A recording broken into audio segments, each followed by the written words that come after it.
Magandang tanghali sa inyong lahat and welcome back na naman tayo mga idol sa ating YouTube channel.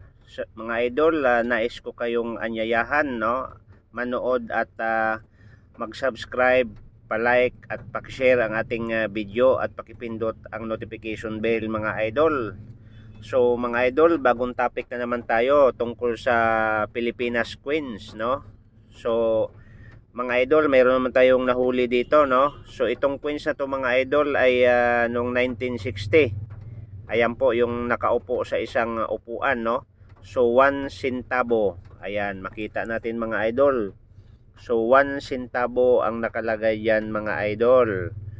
So mga idol, huwag kalimutan, no, Bagong Pilipinas, Old Queen TV. Suportahan natin ang ating sariling queens na sa ngayon ay hinahanap na natin, no, at hindi na natin nakikita.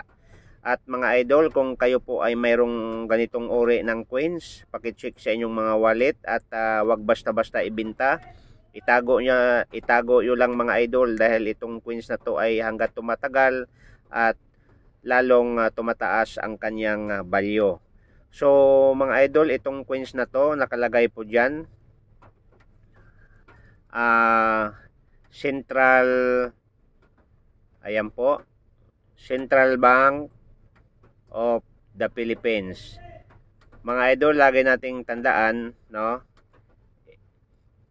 itong queens na to mga idol ay English series ito,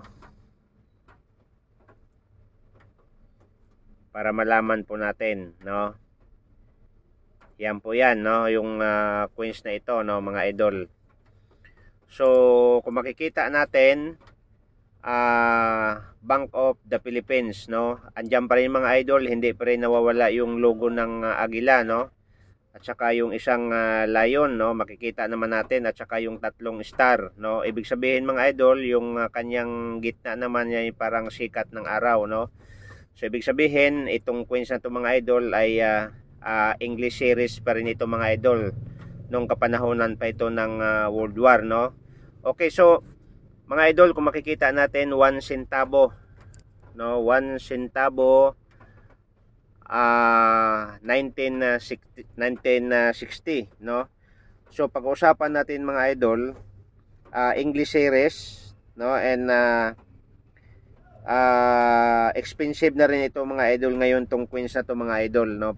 Bago tayo mapunta doon sa presyo mga idol, siyempre punta tayo doon kung saan siya ginawa, no. Ang country po niya mga idol ay siyempre Philippines, no. Period, Republic of the Philippines, 1946 hanggang 1967, na umiikot ito idol sa market, no. So pero sa ngayon mga idol, itong pera na to ay wala na, no. Nawawala na siya sa circulation natin, at ilan-ilan na lang din mga idol ang mayroon nito. Yung karamihan na mayroon nito mga idol, yung mga collectors, no. Sa iba't ibang bansa, so wala silang halos na ganito, pero dito sa Pilipinas, marami tayo ditong hawak na mga itong uri mga idol.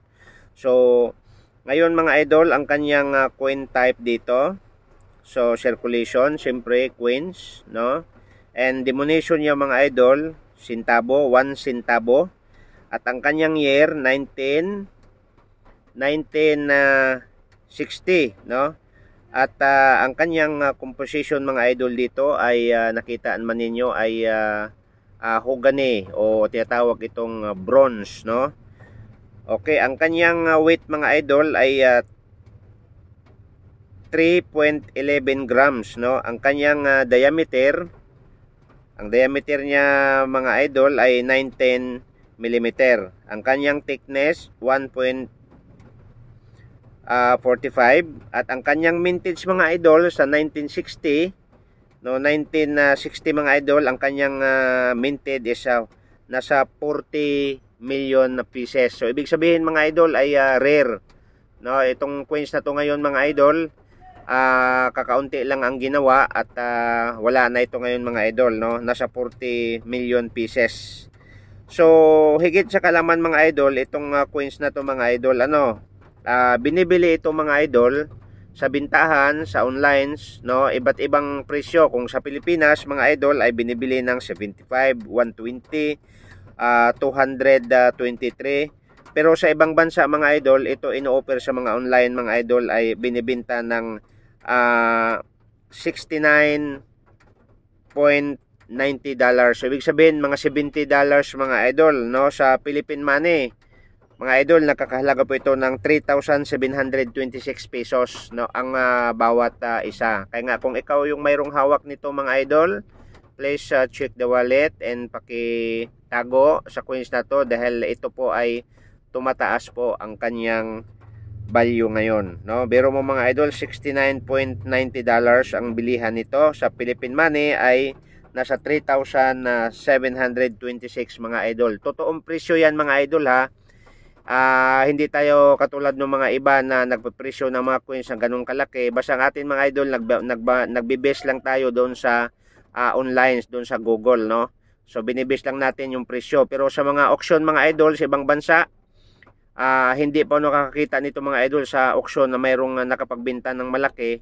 Pero ang dito sa atin mga idol, yun ang presyo niya. So maraming salamat mga idol. Ulitin ko, Bagong Pilipinas, Old Queen TV, suportahan ninyo ang ating pambirang coins na hindi natin nakikita sa circulation ngayon sa ating bansa, no, sa Pilipinas. So huwag kalimutan mag-subscribe, pa-like, pa-share at pakipindot ang notification bell para lagi tayong updated mga idol. Mayroon pa tayo dito mga idol na iba-ibang pitsa na ipapalabas pa natin sa ganitong uri ng coins. Abangan nyo lang. Kaya nga, pindutin nyo na ang notification bell. Pindutin nyo na ang subscribe. Pindutin nyo na ang like mga idol para lalong mailaganap ang kagandahan ng ating mga barya na sinaunang panahon. So, welcome and next video mga idol. God bless.